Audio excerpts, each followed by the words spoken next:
ओशो ने यार over thinking के ऊपर एक इतनी प्यारी स्टोरी सुनाई थी ना, जिसकी वजह से तुम अपनी ओवर थिंकिंग के जाल से ना बहुत जल्दी से बाहर आ सकते हो, जिस तरीके से मैं आया था।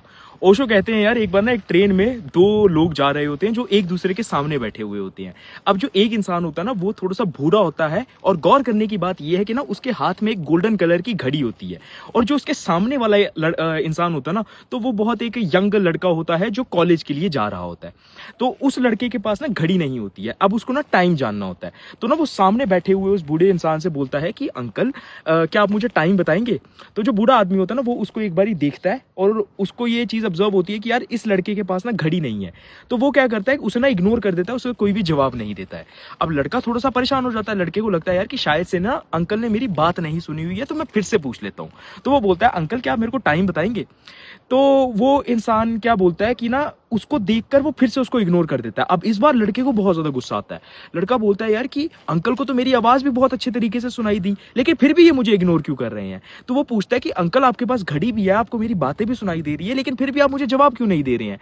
तो अंकल बोलता है, देखो बेटा, बात ये है, अभी तुमने मुझसे टाइम पूछा हुआ है, तो मैं तुम्हें टाइम बताऊंगा।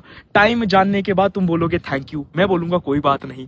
फिर तुम बोलोगे कि अंकल आप कहाँ से हो, मैं तुम्हें बताऊंगा कि मैं मुंबई से हूँ।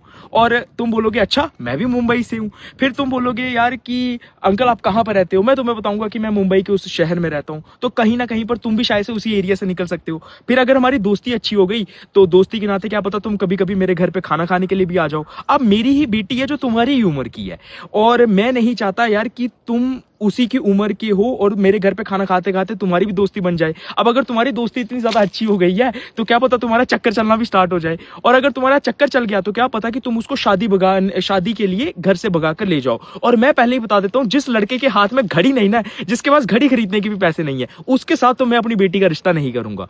तो ओशो इस एग्जाम्पल के थ्रू तुम्हें समझाने की कोशिश करते हैं कि तुम्हारे मन का नेचर इस तरीके का है कि वो सबसे वर्स्ट चीजों के बारे में सोचकर बैठ जाता है किसी भी सिचुएशन में, जो चीजें शायद से एग्जिस्ट भी नहीं करती है।